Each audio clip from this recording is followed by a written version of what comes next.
Muy buenos días para todos, bienvenidos a nuestras acostumbradas charlas empresariales. Todos los miércoles a las 11 de la mañana tenemos este compromiso con ustedes llevándoles información de actualización profesional para todas sus áreas empresariales. Soy Diana Paola Doravia y les estaré acompañando en este espacio, nuestras charlas empresariales, unos espacios de formación empresarial generados por la Escuela Latin Pyme y la Fundación Unipymes. Antes de darle la palabra a nuestro conferencista invitado, Mauricio Montealegre, un experto abogado, para abordar un tema súper importante el día de hoy, les informo que la sesión se estará grabando y posteriormente ustedes pueden acceder al aula y también pueden acceder al canal de YouTube desde el día de mañana, después de mediodía, para revivir este espacio de actualización profesional, este evento y socializar esta información con sus equipos de trabajo y también con su red de contactos. En nuestro canal de YouTube nos encuentran como Revista Latin Pyme. De esa manera ustedes pueden revivir este evento para que de tal suerte puedan socializarlo con sus equipos de trabajo. También los invitamos a que ingresen a cada una de las aulas empresariales, se registren en los próximos espacios de capacitación que tenemos para ustedes. Ya está publicada toda la programación del año 2026, así que desde ya cordial invitación para que participen en nuestras charlas empresariales, en nuestros flash training y también en nuestros diplomados. Sean entonces bienvenidos, damos la bienvenida a Mauricio Montealegre, socio de Gómez Pinzón Abogados y experto en Derecho Laboral, con quien vamos a hablar de la contratación y jornada laboral bajo la reforma laboral. Sean todos bienvenidos. Mauricio, qué gusto tenerte en este espacio, nuestra charla empresarial. Tienes la palabra, ya puedes compartir pantalla. Perfecto, muchísimas gracias, Paola, por la invitación y por supuesto por poder compartir con ustedes este espacio tan interesante de inicio de año. Empezamos con toda la fuerza, con un montón de ruido alrededor de las empresas, entonces pues muy chévere que podamos conversarlo el día de hoy. Así es. Pueden enviarnos las preguntas. Una vez finalice la presentación de nuestro conferencista, daremos paso a nuestra sesión de preguntas. Las pueden alojar en el chat que ustedes lo encuentran en la parte lateral derecha de sus pantallas. Ahí ya te vemos, te escuchamos muy bien, ya puedes compartir tu pantalla. Perfecto, ahí ya está compartiendo la pantalla, me parece. ¿Me confirma? Yo todavía no la estoy viendo. Creo que ya. Yo representing, me dice. Ver. Hay un montón de manitos diciéndome que sí. Bueno, Sí, sí, dale. si no, por favor, escríbanme. Sí, ahí, bueno, ya vemos la pantalla. Listo, perfecto. Entonces, sí, la idea es, digamos, tener un espacio acá, digamos, interactivo por las preguntas que ustedes me van a poder hacer, donde vamos a retomar qué ha pasado con la reforma, qué ha pasado con nuestra forma de contratar trabajadores, qué ha pasado con la forma de llevar nuestras jornadas y vamos a hacerlo, digamos, de la manera más eficiente. ¿Qué tenemos que hablar, sin lugar a dudas, a hoy, 21 de enero? Pues lo primero, ¿en qué estamos, no? ¿En qué estamos hoy? ¿Qué se nos está pasando? ¿Qué se nos está ocurriendo a nivel eh, país? ¿Qué es nuestro día a día de, digamos, de actividades eh, laborales y políticos? Entonces, lo primero es recordar que tuvimos una reforma laboral, se expidió en el año 2025, es la ley 2466. Esta ley, digamos, nos impuso una nueva forma de entender el mundo del trabajo. ¿Qué ocurría o qué ocurrió con la reforma? Para los que se acuerden y de pronto hayan estado en alguna charla conmigo anteriormente, pues esta reforma en principio se hundió. Por allá empezando el segundo trimestre del 2025 ya se hablaba de la reforma, cómo se hundía, cómo dejaba su proceso, digamos, culminado sin éxito. Y eso pues nos llevó a un montón de ruido político, por supuesto, que nos puso en el radar una aparente consulta popular. No sé si se acuerdan que hubo un tarimazo, entonces sale a la tarima el presidente Petro hablar de, digamos, el Congreso que hundió la reforma laboral y todo lo que esto significaba. y el amague o el anuncio de una consulta popular para hacerlo posible, digamos, para hacer posible el mandato del pueblo y la reforma laboral en este caso, porque sentía el presidente Petro que, digamos, le correspondía hacerlo de esa manera. Esto generó un montón de susto a los congresistas en nuestro Congreso, y pasó algo súper extraño, y es que se presentó un recurso de apelación a esa decisión de haber archivado el texto de reforma laboral, y pues digamos, con muy pocos antecedentes o casi inexistentes antecedentes, pues prosperó. Entonces ya se hablaba de una segunda reforma, una contrarreforma, que se tramitó por el mismo Congreso de la República, en este caso el Senado, ya estaba aprobado en Cámara, entonces el Senado volvía y revivía eso se asignó a la Comisión Primera, ahí estaba Ángel Calzano, y empieza a discutirse, pues súper interesante cómo vamos a trabajar sobre la reforma, y sale un texto, en mi opinión, bien interesante, con algunos consensos, otros temas, digamos, que no se aprobaron por parte de lo que pretendía el gobierno, otros temas tampoco que no se aprobaron de lo que pretendía la oposición. Salió un texto, insisto, a mi parecer bien interesante, pero cuando se vota un texto distinto por toda la plenaria, cuando se hace el ajuste final, y ese texto pues terminó siendo un poco más robusto, incluso que el que se planteaba desde la Cámara de Representantes. El de la contrarreforma no pasó, y ahí quedó, digamos, ese es el origen del texto de la ley. Hay un montón digamos, normativa que no se preveía iba a formar parte de la estructura de la reforma laboral y que incluye, entre esos uno que siempre me llamó mucho la atención, y es el de la posibilidad de llevar animales de compañía en las empresas, que eso no tenía, pues, o sea, no juzgo, yo amo mis animalitos y los quiero mucho, pero pues no me los imagino trayéndolos a trabajo todos los días, por todo lo que eso supone, ¿no? Entonces uno dice, voy a cuidar el ambiente de trabajo entre las personas para que no haya acoso laboral entre las personas y sea respetuoso. Pues yo me imagino cómo será con animalitos, porque pues puedo traerlos y si me muerden a mi gato yo me voy a poner muy bravo y seguramente voy a crear un problema más grande del que crearía si me muerden a mí particularmente. Entonces, o que te embarace un perrito, una perrita, algo por el estilo, ahí vamos a tener un montón de escenarios súper divertidos y súper extraños, digamos, a lo que normalmente sería una relación laboral.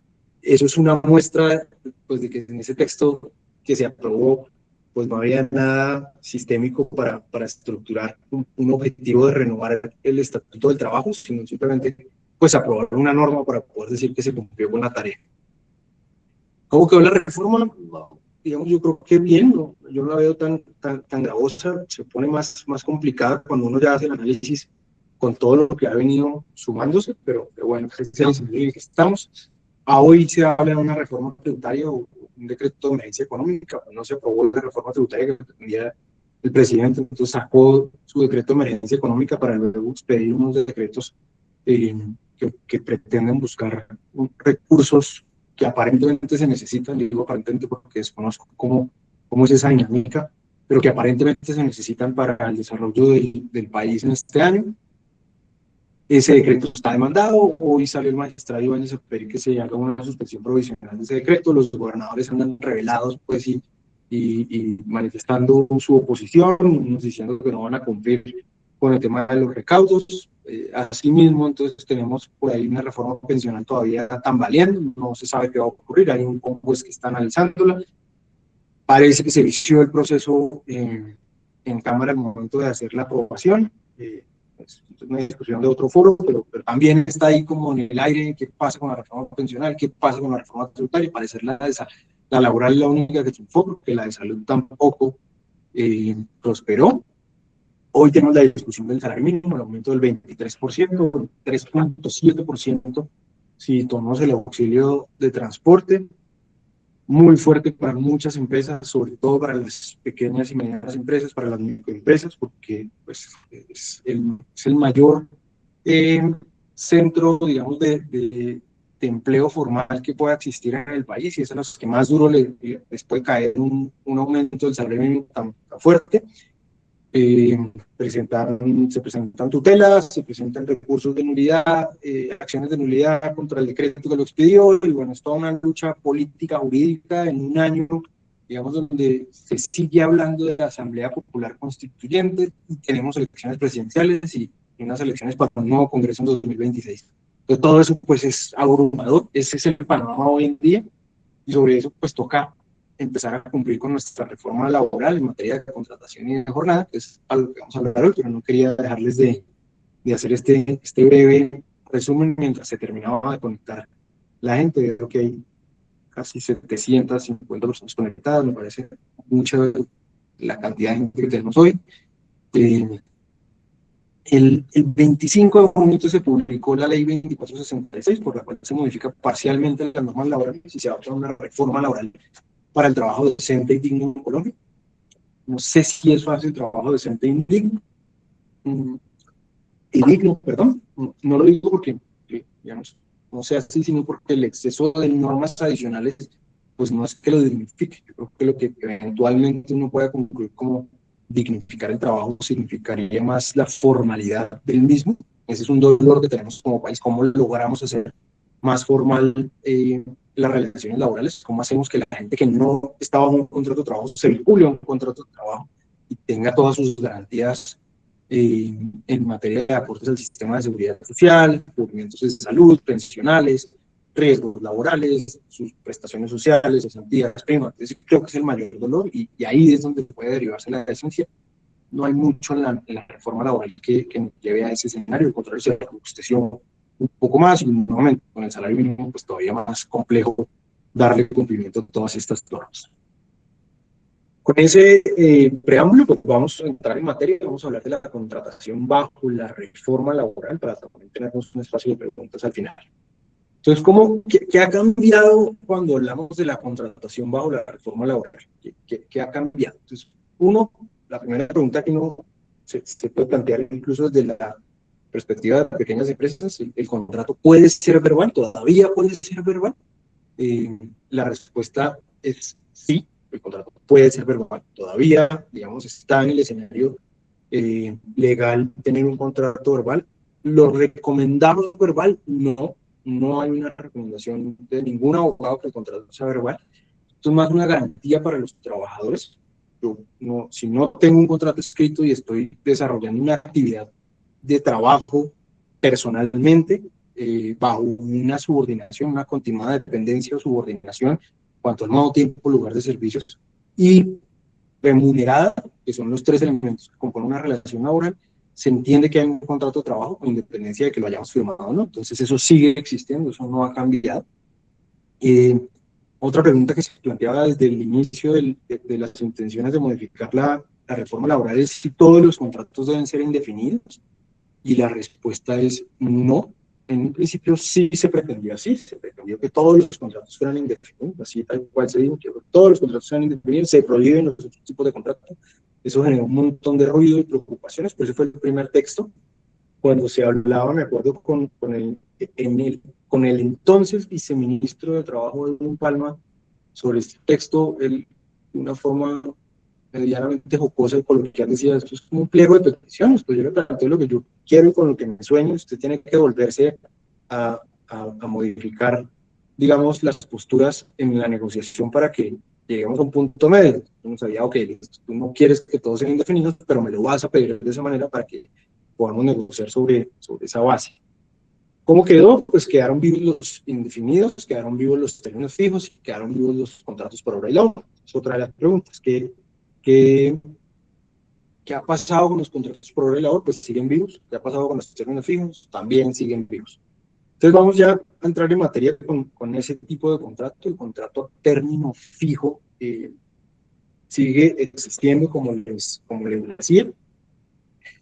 Y acá voy a hacerlo de la forma más didáctica que se me ocurre, y es con preguntas, y por supuesto con respuestas a esas mismas preguntas, y es: ¿yo puedo tener un contrato a término fijo eternamente? Eso era algo que ocurría, digamos, antes de la reforma. Yo tenía un contrato a término fijo que podía, digamos, no no pasar a indefinido de forma automática. Ese era un mito, leyenda con el que trabajábamos los abogados laboralistas. Pero entonces el contrato a término fijo después se vuelve un contrato indefinido.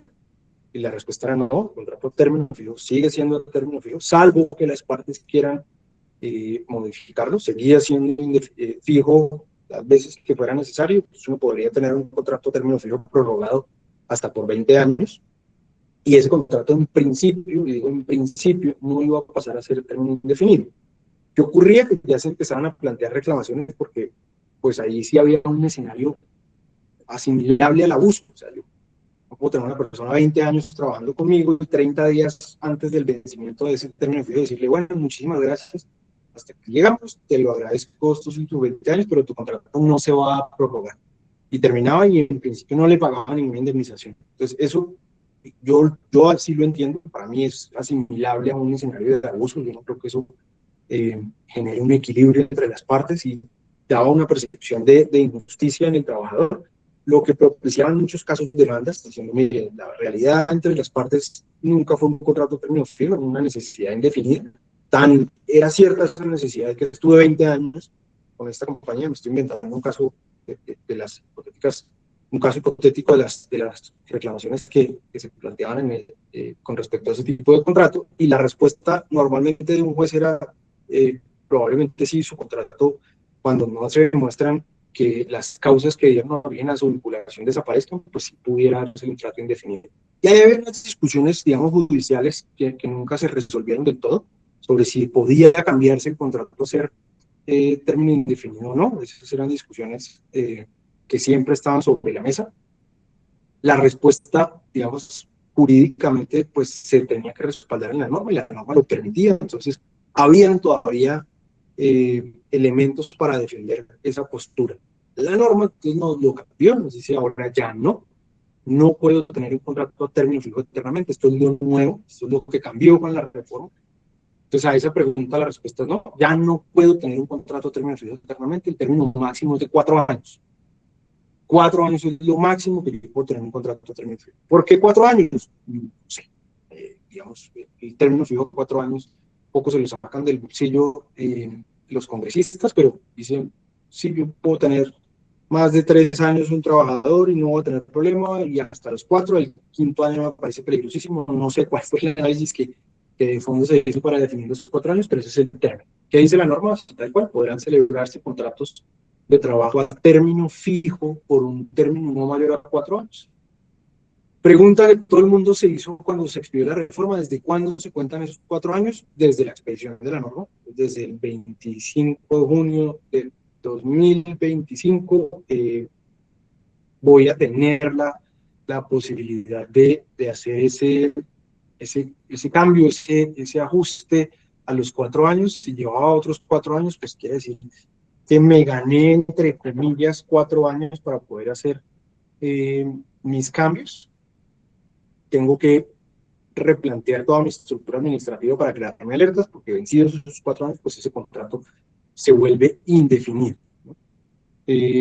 Acá hay otra pregunta que se une a la que les decían en el slide anterior, y es, ¿puede ser verbal este contrato? ¿El contrato a término fijo puede ser verbal? La norma dijo no, el contrato a término fijo debe celebrarse por escrito. Entonces, si yo tengo un contrato verbal y digo, no, este era término fijo, la respuesta será no, no es cierto, porque la norma me establece que yo tengo que tener este contrato a término fijo por escrito. Entonces ahí no voy a poder defenderlo en ningún escenario. Ya es muy clara la norma que tengo que tener un contrato a término fijo de manera escrita y no verbal.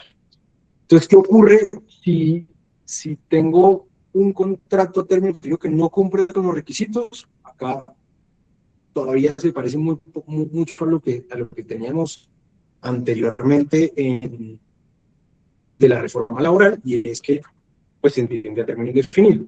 Era como lo que uno coloquialmente dice o llama por redes sociales, o lo ve uno en escenarios de conversación entre amigos, es la vieja confiable, ¿no? Entonces la vieja confiable es como la base a la que uno llega, a donde uno puede caer como su zona segura, la vía confiable a nivel contractual es el término indefinido. ¿Qué pasa si el contrato término indefinido no cumple con los requisitos de pronto es verbal o se pacta por más de 4 años? Pues se entiende que es un término indefinido, que es como el genérico a nivel contractual.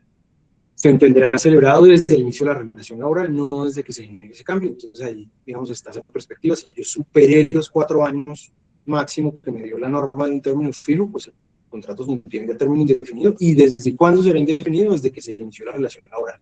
No me importa que yo haya tenido prórrogas o haya pactado el contrato término fijo de manera formal con mi trabajador por escrito, desde el principio se entenderá que se trata de un contrato que será considerado a término indefinido. ¿Qué ejemplo práctico? Porque por ahí estoy viendo que me hacen preguntas, como somos un montón y me hacen un montón de preguntas, perdón, que algunas me las pasen, ya, y hay un montón, efectivamente. Les voy a hacer un ejemplo práctico de este tipo de contratos. Yo puedo tener un contrato a término fijo que haya empezado, me voy a inventar algo en el año 2022 por un año, entonces voy al 23, voy al 24 y voy al 25, ya llevaba 3 años de prórroga, y en el 25 de junio que salió la reforma dice usted tiene máximo 4 años, en principio tengo 4 años adicionales para poderlo prorrogar. Con respecto a los tipos de prórroga, ya vamos para allá, simplemente estoy haciendo los genéricos. ¿Cuánto puedo tener un contrato a término fijo? Máximo 4 años es el término que puedo tener el contrato de trabajo. Ese es el escenario en el que estamos bajo la reforma laboral. Entonces, tenemos tipos de prórroga. Yo sé que ahí hay un montón de preguntitas sobre tipos de prórroga, ¿vale?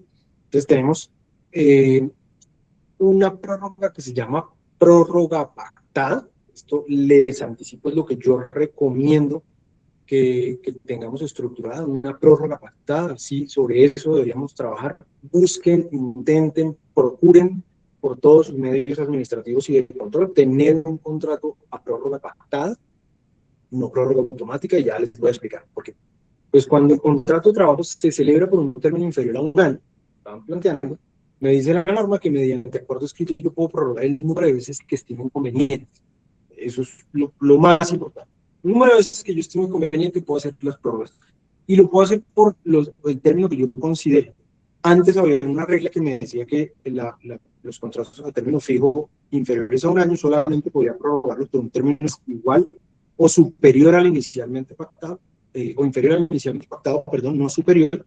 Entonces, ahí me generaba un montón de obstáculos desde la parte administrativa. Ahorita me dice, hágalo como usted quiera, puede prorrogar el número que usted quiera cuando tiene un contrato a término inferior a un año. Esa es la parte nueva.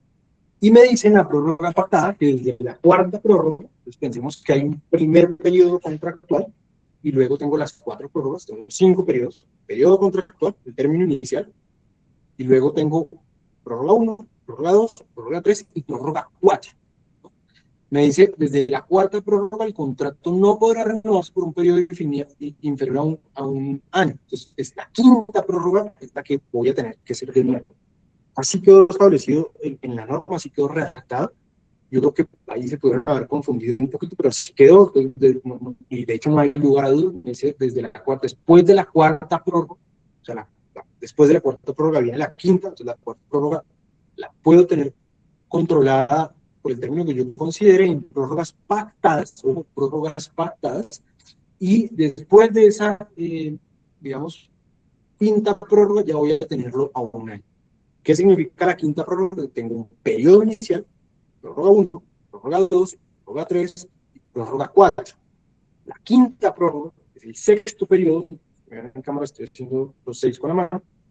El sexto periodo es el que ya debe ser de por lo menos un año.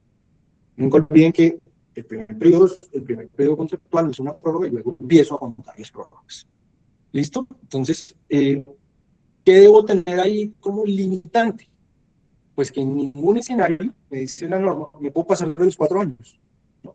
Lo que podría hacer es reducir digamos, el término elegido para la prórroga, porque yo lo puedo acordar, puedo reducir el término elegido para la prórroga, pero lo que sí no puedo digamos, hacer yo es superar los 4 años, que es la regla general. Si me pasé los 4 años para el contrato a término fijo, pues ese contrato ya se entenderá como contrato a término indefinido. Recuerden eso, son las reglas que me quedaron para el término fijo.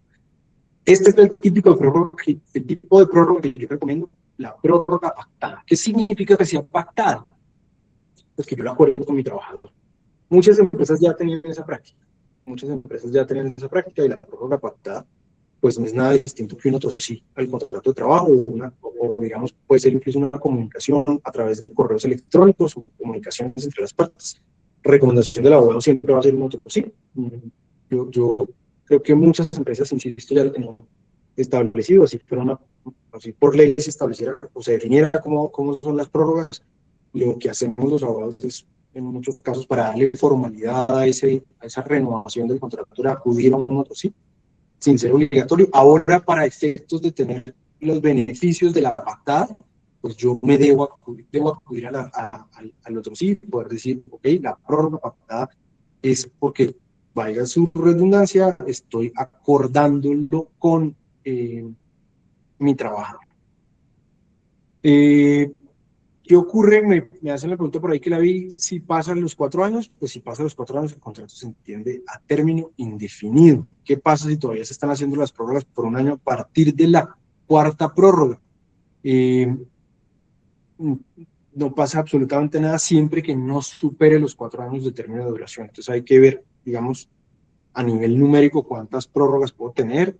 Si yo tengo tengo contratos a término fijo inferiores a un año de 8 meses, pues sumen los 5 periodos, muy seguramente ya se habrá volado o se habrá acercado, se habrá volado sí, los 4 para poder estructurar, ¿no? Entonces, desde esa perspectiva, pues hay que tener control. Yo podría tener contratos de 6 meses, luego prorrogarlo por 8 meses, luego prorrogarlo por 10 meses, y luego prorrogarlo por otros 2 meses o 3 meses sin que se me pasen los 4 años, si es que quiero tener un control.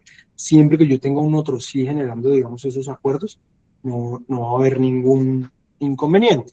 La prórroga pactada, digamos, es muy virtuosa en el sentido que yo puedo acordar con mi trabajador lo que necesite. Oye, sabes que el proyecto en el que estamos trabajando no se extiende mucho más del tiempo, tenemos programado que dure 6 meses, ok, vamos al mes 4 y medio, casi 5, antesito de los 30 días, y yo me doy cuenta que en un mes no se va a vencer el contrato, entonces le digo, más o menos proyecto otros 3 meses, ¿qué tal si prorrogamos por otros 3 meses? Es un tema de comunicación con los trabajadores. Yo creo que eso es fundamental al momento de llevar una relación laboral sana, equilibrada y, digamos, se sienta tranquilo, y es poder establecer con los trabajadores cuál va a ser la necesidad, y yo le puedo explicar y exponer que no es una intención de generar una afectación desde ninguna perspectiva ni jurídica ni económica, sino simplemente que pues, la fuente del trabajo será, me estoy inventando por supuesto, el proyecto XYZ en el que estamos trabajando, y ese proyecto XYZ pues no va a durar 6 meses, sino que va a durar 8, entonces prorroguemos por 2 meses más distintos a los 6 que habíamos tenido. Si después de esos otros 2 meses y ya vamos en el mes 8, yo creo que me falta un mesecito más, puedo hacerlo también, puedo decirle, mira, falta este mes, ¿te parece si lo prorrogamos por este otro mes?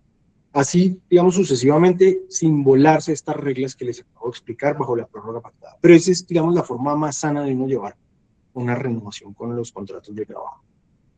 ¿Qué otro tipo de prórroga existe? Pues existe la prórroga automática, que es no acuerdo nada con el trabajador, dejo, digamos, en sentido estático la forma en la que voy a continuar con el contrato. Me dice la norma que si con 30 días de antelación, esto es lo que había antes, y hay una partecita nueva ahí, al vencimiento del plazo por causa de su prórroga, ninguna de las partes manifiesta su intención de terminar el contrato, se entiende renovado, y ahí le resalto la parte nueva, se entiende renovado por un término igual al inicialmente pactado o al de su prórroga.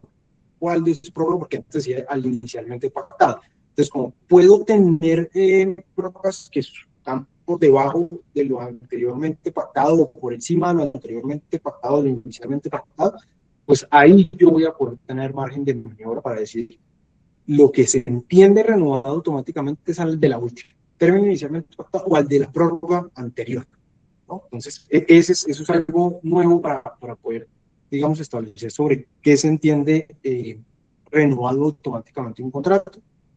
y me dice otra vez, sin que pueda superarse el límite máximo de 4 años previstos en el artículo. Es lo máximo que yo tengo en un contrato a término fijo. Esa es la prórroga automática. También aquí es donde está la diferencia para que lo veamos con respecto a qué cambio acá con la prórroga renovada, con la prórroga renovada, no con la prórroga pactada. Y eso entonces me quedó mal, lo voy a cambiar aquí un tico, aquí es pactada. Perdí pantalla, creo. Me avisan si perdí pantalla, pero creo que no.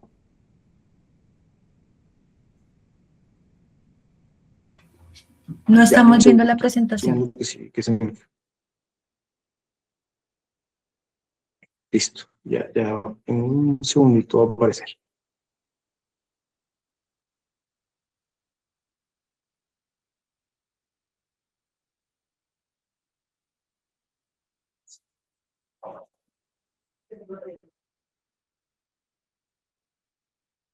Listo. Entonces, ¿qué cambió aquí con el prórroga pactada? La diferencia es que me dice la norma que la misma regla aplica a los contratos celebrados por un término inferior a un año, y aquí me dice, pero en este caso la cuarta prórroga automática será por un periodo de un año. Entonces, si se fijan, es muy parecido al de la prórroga pactada, pero hay una diferencia sustancial. Y es que en la prórroga pactada el periodo, el contrato se mueve a un año con la quinta prórroga, no con la cuarta. Entonces, en la automática tengo 3 periodos, tengo el periodo inicial más 3 prórrogas, y la cuarta tiene que ser de un año, que era como estaba en la ley anterior. Bajo la prórroga pactada me gano una prórroga adicional. Después de la cuarta prórroga me dice el contrato término fijo por prórroga pactada será de un año. ¿Cuál sigue después de la cuarta? La quinta. La quinta es la que será de un año, y en la prórroga automática no es en la quinta, sino en la cuarta. ¿Por qué? Porque ahí tal cual lo dice la norma. En este caso, la cuarta prórroga automática será por un periodo de un año.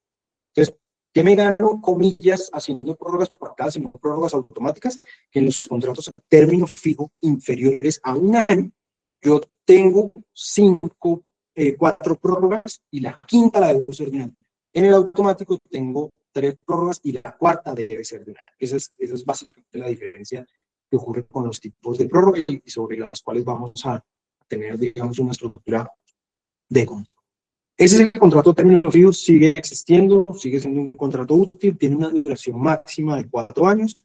El término fijo, digamos, el mito leyenda se nos convirtió en realidad. Después de X número de prórrogas, el contrato de término fijo se vuelve indefinido. Antes no, ahora sí. Después de 4 años, el contrato de término fijo deja de ser fijo y se vuelve a un año. Se vuelve indefinido, perdón. Estoy confundiéndome yo mismo. Vuelvo y repito para claridad de todos.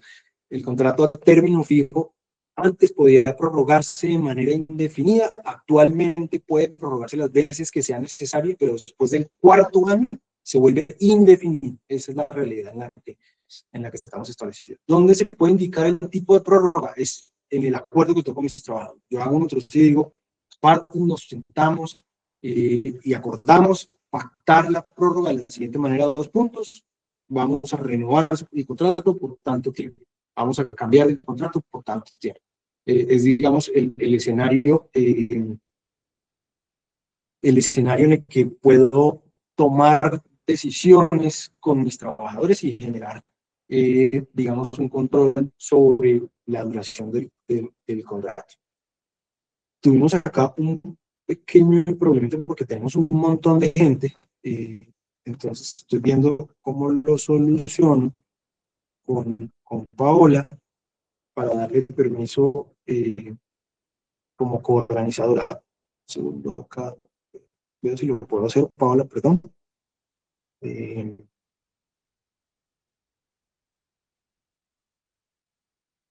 Pero de pronto no puedo y me toca seguir así, perdón. Un segundito acá. Mientras eso, nos vamos a hablar del contrato por duración de obra o labor. Ese contrato sigue existiendo. Eso es, digamos, lo más importante. Sigue existiendo el contrato no se acabó. Creo que va a ser el contrato que cobre más fama entre las relaciones laborales, porque es un contrato que, en mi opinión, trae elementos novedosos. Ya vamos a ver por qué. Pero el contrato por duración de obra de labor determinada me dice, pues lo primero, sigue existiendo, por celebrar contratos que duren por la relación de una obra de labor determinada. Pregunta, en el mismo escenario del término fijo, ¿debe ser por escrito? La norma me dice, sí, debe constar por escrito. Entonces, si se fijan, solamente los indefinidos pueden ser verbales, porque es, insisto, la vieja confiable, la regla básica, el escenario, digamos, de control para efectos laborales. Todos los contratos se entienden indefinidos, salvo que haya un acuerdo distinto, término fijo o duración de obra y labor, pero se reitera, es lo que hace la norma, se debe indicar de forma precisa y detallada la obra o labor contratada que se requiera atender. Esto es fundamental. Siempre lo ha sido en los contratos por este tipo de duración. Yo tengo que establecer realmente cuál es la obra o cuál es la labor que estoy contratando a una persona. Entonces, cuando se entiende indefinido, pues si no está bien pactada la obra, si es verbal, y ahí les pongo, digamos, ese otro escenario que nos trajo la norma novedoso, si el trabajador sigue prestando sus servicios. Se acaba la obra y el trabajador siguió prestando sus servicios, ahí me dice la norma, se entiende el término indefinido. Eso nos pasa mucho, ojo con eso. No es que la obra ya se acabó, pero la persona sigue viniendo acá y sigue trabajando y me sigue ayudando en cosas, y pues yo lo sigo ayudando, le sigo poniendo trabajo mientras le pueda pagar, pero ya se acabó la obra, entonces le voy a terminar el contrato la otra semana. Ok, ¿cuándo se acabó la obra? No, hace un mes, pero él me siguió ayudando, entonces pues me parece muy chévere, pero ya necesito que se acabe. No es posible. Si yo sigo contando con mi trabajador, sigo asignándole funciones, sigo teniendo interacción laboral con él posterior al vencimiento de la obra, me dice la norma, ahí se entiende el contrato término indefinido. ¿Por qué? Digamos, es un tema de poder asumir académicamente la respuesta, o analizarla académicamente, perdón, estoy diciéndole al trabajador que sigo necesitándolo en materia de servicios, sigo contando con las funciones que esta persona me presta. Y al tener ese escenario, digamos, de confirmación de trabajo y de interacción entre las partes, pues definitivamente lo que me dice la norma es, pues, usted no lo necesitaba para una obra de labor, usted lo necesitaba de manera indefinida. Es parte de su estructura y entonces desde el inicio de la relación laboral yo voy a entender que ese contrato es indefinido, si cumplo con estas funciones. ¿Qué puedo hacer acá? Que me trajo la ley de manera interesante, un sistema de prórrogas. Antes de la ley, pues no se podían hacer prórrogas. ¿Por qué no se podían hacer prórrogas? Pues porque parecía una evidencia decir que yo te contrato para una obra en particular y esa obra pues no se prorroga, la obra es lo que dure la obra. Para efectos laborales, yo sí puedo prorrogar una obra, pero quiere decir que no se ha acabado, ¿no? Si yo te contrato para la construcción del edificio, que seas mi trabajador durante la construcción del edificio, no sé, de Caracol Radio, pues donde están las oficinas nuestras, pues hasta que se acabe el edificio se entenderá vigente tu contrato.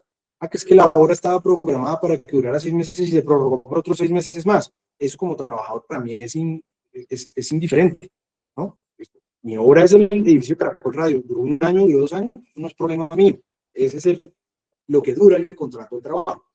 Ahí es donde uno tiene que tener un poco digamos, de filigrana contractual y jurídica para determinar cuál es esa obra, cuál es realmente la obra en la que yo lo necesito y no, digamos, alargarla mucho más de lo que estoy pensando a nivel de relación con mi trabajador. Y eso, digamos, funciona con este nuevo esquema de prórrogas. Me dice, en aquellos casos en que exista una nueva y diferente obra labor, se podrá continuar con el contrato adicionando por escrito el acuerdo en el que se especifique dicha nueva obra labor. O sea, puedo crear nuevas obras.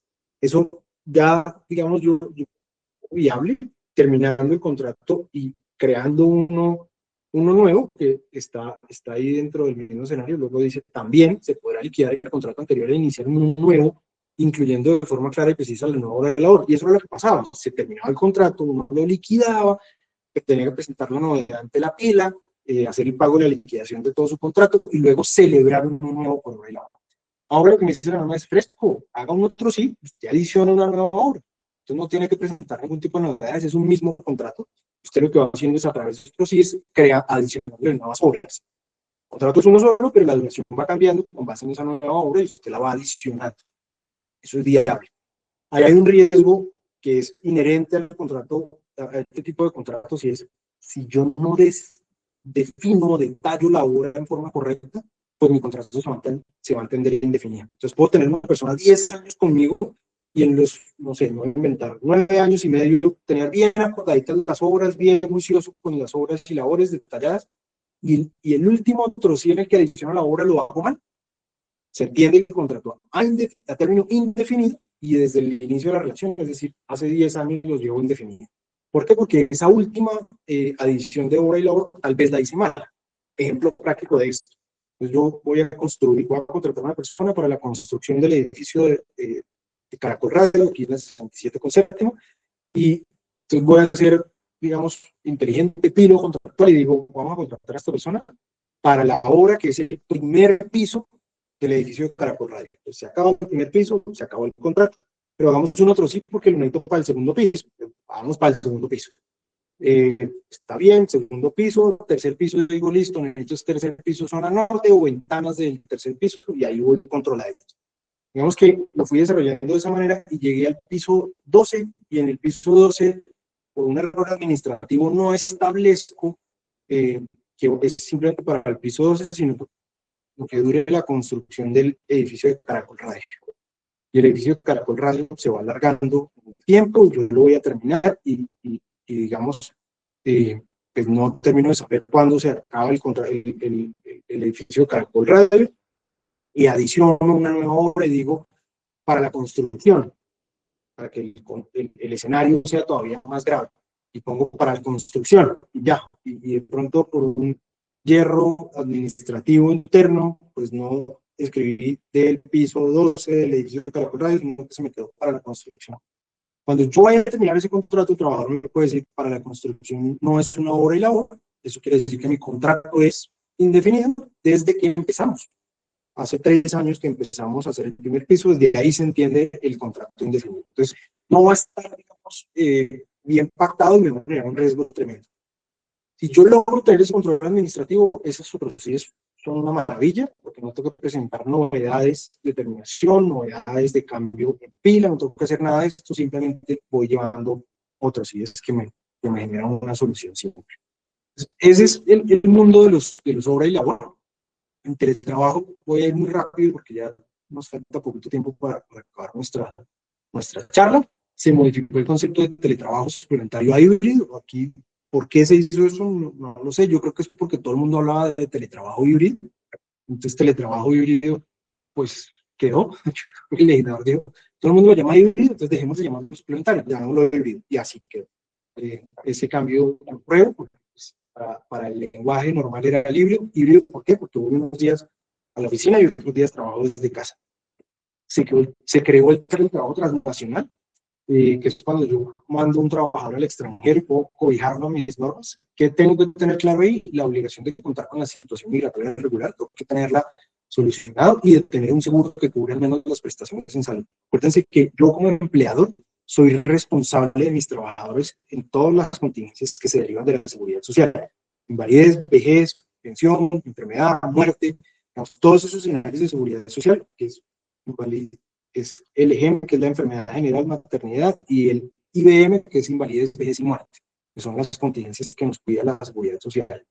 Entonces, cuando yo mando a un trabajador a prestar servicios fuera del país, pues yo ya no lo puedo controlar con el sistema de seguridad social local, porque las EPS son de cubrimiento local. Entonces, como es de cubrimiento local, pues no puedo hacer uso de una EPS, no sé, como en La Paz, Bolivia. Entonces tengo que contar con un seguro de salud que le garantice una atención en salud, porque si no el responsable voy a ser igual con los accidentes laborales. Y se crea el teletrabajo temporal o emergente para situaciones concretas como emergencias sanitarias o desastres naturales. Es básicamente lo que hicimos en COVID, váyanse todo el mundo a la casa rápido porque tienen que ir, esto es temporal o emergente, quedó establecido así. Y, digamos, se Se adiciona, porque no estaba establecido en la ley, la obligación de reconocer el auxilio de conectividad en reemplazo del auxilio de transporte. Tercerización e intermediación, no voy a detener mucho acá, realmente en sentido práctico no cambió nada. Yo creo que, digamos, el contenido de contratista, subcontratista, digamos, puede ser objeto de algunos ajustes, pero la realidad es que, pues, digamos, se pretendía acabar con la tercerización, se pretendía acabar con el contrato de prestación de servicios. Me acuerdo mucho de ese primer texto de reforma, decía, prohíbase la tercerización de los contratos, y eso, pues, digamos, gracias a Dios no ocurrió, no se prohibió la tercerización de los contratos. Sigue existiendo el mismo escenario de solidaridad. Luego también por ahí un tercer texto de reforma decía, va a haber solidaridad en cualquier escenario, pues absolutamente por cualquier actividad que preste va a haber solidaridad. Ahorita se mantiene. Entonces, ¿cuándo hay solidaridad? Cuando las labores no sean extrañas en las actividades normales de su empresa. O sea, si yo como abogado en mi oficina subcontrato a otra firma de abogados para que me apoye porque tengo un negocio muy grande y me necesito manos, pues si esa otra firma de abogados no le paga el salario de sus abogados, pues yo soy responsable solidario. No soy responsable directo, soy solidario. Si él no le paga, pues tengo que salir yo a pagar. ¿Por qué? Porque lo que hacen ellos no es ajeno a lo que hago yo, no es extraño a lo que hago yo. Se mantiene entonces, digamos, la regla de servicios de aseo. Yo contrato a alguien porque tengo una necesidad de aseo en mi oficina, que la tengo, como la tienen todas las empresas, pero yo no me dedico al aseo, entonces puedo defender que como es una labor extraña a la mía, no es a lo que yo me dedico, pues esa labor de aseo no me genera mi responsabilidad solidaria, y el responsable sí será, digamos, la empresa que presta ese servicio de aseo en forma directa y exclusiva. Sigue existiendo las garantías o las posibilidades de repetición. Y acá, para abrir espacio a preguntas, sé que hay muchas preguntas. Rapidito pasamos con jornadas y recargos. ¿Cómo va nuestra jornada? Teníamos estos escenarios de ley, una estructura de disminución. Máximo en la jornada era 48 horas semanales, vamos a 47, 46, 44 y 42. Acá en este cuadrito lo puedo reflejar de forma más clara y contundente. Del 16 de julio del 23 al 15 de julio del 24 fueron 47 semanales. Del 16 de julio del 24 al 15 de julio del 25 pasado fueron 46 horas. Y desde julio del 25 a julio del 26 estamos en 44 horas. Ese es el máximo de la jornada. Y a partir de julio del 26 van a ser 40 horas, que es el máximo establecido. Eso tiene un impacto inmediato en los factores que yo uso para calcular la jornada. Entonces eso tiene un impacto inmediato en el monto. Ay, Dios mío, ¿qué pasó? Se quedó pegado. Eso tiene un impacto inmediato en el monto de la hora, porque cada vez que yo voy reduciendo las horas, pues eso inmediatamente supone que el número de la hora se incremente, porque lo que me dijo la ley es, no puedes reducir el salario, el valor del salario sigue siendo el mismo, entonces sigo pagando lo mismo por menos horas. Eso quiere decir que el valor de la hora se va incrementando. Eso quiere decir que, por supuesto, el factor al cual yo debo llegar el valor de la hora, pues se va a ver incrementado. Entonces, ese es el escenario en el que estamos a nivel de jornadas. ¿Cómo quedaron nuestros recargos nocturnos? Cambió, digamos, en el sentido de ya no es a partir de las 9 de la noche, sino a partir de las 7 de la noche de trabajo nocturno. Entonces, el diurno, o sea, va entre las 6 de la mañana y las 7 de la noche. El nocturno es todo el trabajo que hagan entre las 7 de la noche y las 6 de la mañana siguiente. Eso, la reforma laboral nos dio, digamos, un espacio de acoplamiento, de organización de 6 meses. Entonces, 6 meses cuando se cumplieron el 25 de diciembre del 2025, quiere decir que desde el 26 yo ya tengo que empezar a pagar recargos nocturnos a partir de las 7 de la noche. Eso me exige a mí un mayor control de la jornada laboral. Aquí, digamos, esto es mi comentario del cuestionamiento tradicional que hago sobre estas medidas. Si hay un mensaje, esto quedó en la ley. El gobierno nacional implementará programas dirigidos a la generación y protección de empleos de conformidad con la normativa vigente en la materia. ¿Cuándo? No sabemos. Ese es el gran problema. Vamos a hacer programas dirigidos a la generación y protección de empleo. ¿Cuándo y cómo? No sé. Al revés. protejan y generen empleo, aumentando el 23.7%, y eso les debe generar una mayor necesidad de proteger los empleos. Me parece, sin dudas, esto bastante irónico, pero es como estructurado. ¿Cómo quedaron los recargos dominicales? La idea es que sea del 100%, ese es el monto a pagar. También tenemos un escenario positivo en los dominicales, y es que la norma me dice que cuando se haga referencia a dominical se entenderá el día de descanso obligatorio. Ya se ha debatido un montón, y la conclusión a la que hemos llegado a la mayoría de los laboralistas es que yo puedo poner como día dominical el martes, el lunes, el miércoles, y eso significa que ese será para efectos de la relación laboral el día de descanso obligatorio, y me elimino la necesidad de pagar recargos si la persona trabaja los domingos. Esto pues, me da flexibilidad en estructurar turnos, generar rotaciones con los trabajadores para que los recargos no sean tan extensos. Yo tengo que dejarlo por escrito. Ahí me dice, las partes del contrato pueden convenir por escrito que ese día dominical sea distinto al domingo. Si no lo hago, se entiende que es el domingo, que es el básico, digamos, para efectos tradicionales de una relación laboral. Tiene una aplicación también gradual en el tiempo. A partir del 1 de julio estamos en el 80% del 2025, en julio del 26 va a ser del 90%, y se espera para julio del año siguiente, del 27, que sea el 100%. Esa aplicación gradual la puedo llevar en este momento, digamos, dentro de las estructuras de mis costos operativos. Varios temas por considerar. Está retomar la jornada máxima de 8 horas.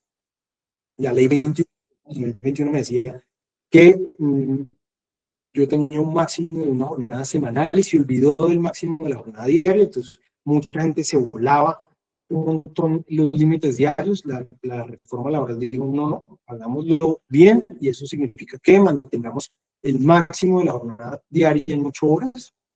Ahí tengo que hacer la redistribución para 2025, para 2026, que estamos empezando las 44 horas, y a partir de julio bajar a las 42 horas, que es el escenario en el que estamos. Factor por el que yo debo dividir para obtener el valor de la hora es 220 en este momento, 220, yo con salario lo divido por 220 para poder tener el valor de la hora, y a partir de julio el factor ya cambia a 210, eso tiene un impacto, insisto, en el valor de la hora. Cada vez se va aumentando más la hora, cada vez tengo más recargos nocturnos, más recargos dominicales, y adicionalmente pues el valor de la hora está mucho más alto porque tengo un salario mínimo que se aumentó en el 23%. Ya no tengo la obligación de ir a pedir autorización de horas extras. Esto es importante, esto me flexibiliza un montón mis trabajos, pero tengo que cumplir con la norma en cuanto a pagos, cuidados, registro de horas. Si no lo hago de forma correcta, me pueden sancionar con 6 meses sin poder tener trabajo suplementario, y eventualmente el ministerio también me puede poner multas. También se elimina la obligatoriedad para conceder la jornada semestral familiar, eso queda facultativo. Si yo ya tengo implementadas mis jornadas, pues esa jornada semestral familiar ya la puedo sacar de mis parámetros normales y tradicionales operativos. Y tengo una jornada flexible para trabajadores con responsabilidades de cuidado sobre personas mayores, hijos, personas con discapacidad, enfermedades catastróficas, crónicas, graves o terminales. Esto no significa que yo tenga que pactar con un trabajador una jornada inferior a la legal, no, la jornada superior a la legal, pero puedo pactar la flexibilización de esa jornada, que ya sean unos horarios de entrada distintos, unos horarios de salida distintos. Ahí hay mucho campo de acción. Ahí, digamos, junto con nuestro equipo tienen los datos de contacto, pero yo les paso las memorias y la información. Sí. Muchas gracias, Mauricio. Bueno, pues nos quedan muy poquitos minutos, pero vamos a leer un par de preguntas, no sin antes invitarlos a todos ustedes a que nos ayuden con la encuesta del día de hoy. Les he dejado en el chat el enlace para que puedan acceder desde el canal de WhatsApp y ayudarnos con esta encuesta, que obviamente nos ayuda con todo el tema de oportunidades de mejora. En ese sentido, entonces, vamos con un par de preguntas. Igual comentarles que posteriormente vamos a llevar a cabo un espacio de capacitación con Mauricio para que ampliemos esta temática que tiene muchísimas inquietudes. Adriana Ginette, la inscripción de los contratos ante el Ministerio de Trabajo, ¿cómo se debe hacer? Esa inscripción también era parte de los planteamientos de reforma laboral, no quedó establecido para efectos de las relaciones laborales normales. Lo que tengo que registrar es los contratos de las personas con discapacidad y voy a tener un control del Ministerio del Trabajo para los contratos de trabajo del personal de servicio doméstico. Son los únicos que quedaron. Erika, ¿puedes hablarnos de la contratación a personas con discapacidad? Esa es una de las obligaciones también que quedó establecida para dentro de un año siguiente a la vigencia de la ley, o sea, vamos a tener que implementarla a partir de junio de este año, del 2026, para trabajadores entre fracciones de 100, desde 100 trabajadores, entre 100 y 199, tengo contratada a 2 trabajadores, entre 199, entre 199, entre 200, perdón, y 299 otros 2 trabajadores, así por cada fracción de 100, 2 trabajadores hasta que llegue a 500. Por más de 500 trabajadores ya no tengo que tener 2 trabajadores, sino 1. La interpretación que le estamos dando, digamos, en sentido conservador es respetando los anteriores. Pues tengo que cumplir con los 2 trabajadores por cada fracción de 100 hasta 500 y a partir de 500 voy a tener la potestad de reducir ese trabajador con discapacidad de a 1. Esa discapacidad no es una discapacidad que yo me invente, tiene que estar previamente certificada por el Ministerio de Salud. O sea, yo tengo que hacer el trámite ante el Ministerio de Salud para que con el trabajador o el trabajador directamente que tenga el certificado de discapacidad para yo poderlo reportar al Ministerio del Trabajo. Tengo 15 días para hacerlo después de haber hecho la contratación. Perfecto, les recuerdo, les he dejado la encuesta para la participación el día de hoy para que por favor nos ayuden con su diligenciamiento. También les recuerdo que la sesión se está grabando y posteriormente ustedes pueden acceder desde el día de mañana, después de mediodía, para revivir este evento, bien sea en cada una de las aulas donde se encuentran registrados o desde nuestro canal de YouTube, nos encuentran como revista Latin-Pyme. Eliana Nieto, ¿cómo se maneja el contrato con una empleada que aparece embarazada al finalizar el contrato a un año? ¿Me la podría repetir? ¿Qué dices? ¿Te cortó? ¿Cómo se maneja el contrato con una empleada que aparece embarazada al finalizar el contrato a un año?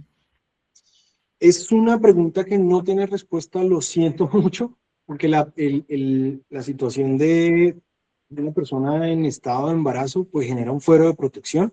Entonces, si yo ya conocía la existencia del embarazo, pues esa situación me genera una prórroga o me genera una discusión sobre una potencial prórroga. Es un escenario individual. Yo puedo, en mi opinión, crear un acuerdo con la trabajadora si es que conozco la existencia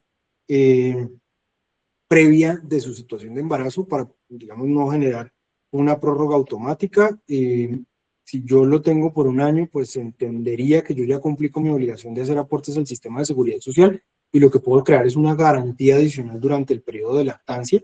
Trataría de limitar las prórrogas a esos periodos de lactancia para que no me generen nada distinto a la protección legal y no cambiar el contenido. Ahí tengo un sustento objetivo para decir que el contrato se prorroga por una garantía de orden legal y no por una voluntad de las partes. Entonces puedo crear esas garantías, pero si yo, digamos, establecí previamente en mis prórrogas o en la misma contratación que conocía del estado de embarazo, yo puedo aludir o pretender aludir que no existe la protección y digamos, generar una terminación del contrato. Pero, digamos, tiene un montón de aristas que se generan porque el embarazo tiene una protección especial a nivel constitucional, legal, con desarrollo jurisprudencial, entonces no es tan simple. Perfecto, nuestra última pregunta. Para los casos de los contratos a término fijo a un año, en los cuales se retira y liquida al empleado y después de 15 o 20 días se realiza un nuevo contrato al mismo trabajador a término fijo inferior a un año, ¿cómo se cuentan esos 4 años? Es una muy buena pregunta. Digamos, si hay una razón objetiva del por qué el contrato a término fijo se terminó, digamos, ya se acabó tu necesidad, yo liquidé, hice todos los pagos y realmente puedo mostrar que la necesidad finalizó y luego de 15 días surge una nueva necesidad y así puedo propiciar una nueva contratación. Yo creo que es defendible que no tengo los 4 años sumando, ¿sí? Porque, digamos, hay una razón objetiva de la terminación. Si no es así, yo lo que estoy haciendo es la típica de mandar al trabajador 15 días a que descanse para tratar de deslindarlo de una continuidad laboral. es muy probable que el trabajador te alegue que el contrato simplemente se prorrogó y que lo que se está buscando es, perdón el uso coloquial, un esguince a la norma. Y ahí vas a tener un riesgo gigantesco. ¿De dónde se deriva ese riesgo? Recuerden que en materia laboral la realidad se prioriza por encima de la formalidad. Ese es un contrato, ese es un principio constitucional del orden prioritario que se le debe dar a la realidad entre las partes. Entonces, si la realidad es que el contrato seguía teniendo las razones para vincularlo, las causas que dieron origen subsisten a la terminación que se inventaron las partes, pues podrá alegarse la primacía de la realidad sobre esa formalidad y pedir que el contrato se entienda prorrogado naturalmente y que se le cuenten los años para efectos de entender que es un término indefinido. Perfecto. Bueno, Mauricio, última y ya nos vamos con la jornada máxima diaria laboral. ¿Cuál es? La jornada máxima diaria laboral es de 8 horas. Yo no puedo exceder las 8 horas al día, eso fue lo que me estableció la norma. Yo lo que tengo que sumar a hoy es el número de horas diarias para no superar las 44 horas que tengo hasta julio. Recuerden que a partir de mitad de año ya no van a ser 44, sino que van a ser 42. Perfecto, Mauricio. Bueno, pues este tema, mucho de qué hablar. Entonces, seguramente vamos a ampliarlo en otro de nuestros espacios de capacitación. Les estaremos enviando toda esa información. Más de 900 personas conectadas con este tema, así que espero que nos entiendan y nos comprendan que era completamente difícil llegar a contestar pues todas las preguntas que ustedes nos hicieron allí por el chat. A Mauricio, muchísimas gracias por habernos acompañado en este espacio. Muchas gracias por siempre estar con esa disposición para abordar estos temas tan coyunturales para las empresas. Con muchísimo gusto. Nos faltó una hora, Paola. Ahí lo tenemos para coordinar. Lo vamos a programar, así es. Bueno, a ti muchas gracias, Mauricio, también a todos ustedes que siempre están programados con la Escuela LatinPyme y la revista LatinPyme, Fundación Unipymes, para capacitarse. Todos los miércoles a las 11 de la mañana tenemos una cita para hablar de temas coyunturales para todos sus equipos de trabajo de las diferentes áreas. También un agradecimiento especial a nuestros aliados estratégicos, Banco de Occidente, Aportes en Línea, Enlace Operativo, ACH Colombia, Protección, Azupagos y Fundación Comeva. Feliz tarde para todos y les recuerdo que pueden revivir este evento en cada una de sus aulas desde el día de mañana, después de mediodía, y también desde nuestro canal de YouTube, Revista LatinPyme. Feliz tarde para todos. Hasta una próxima oportunidad. Los espero miércoles a las 11 de la mañana. Feliz tarde para todos.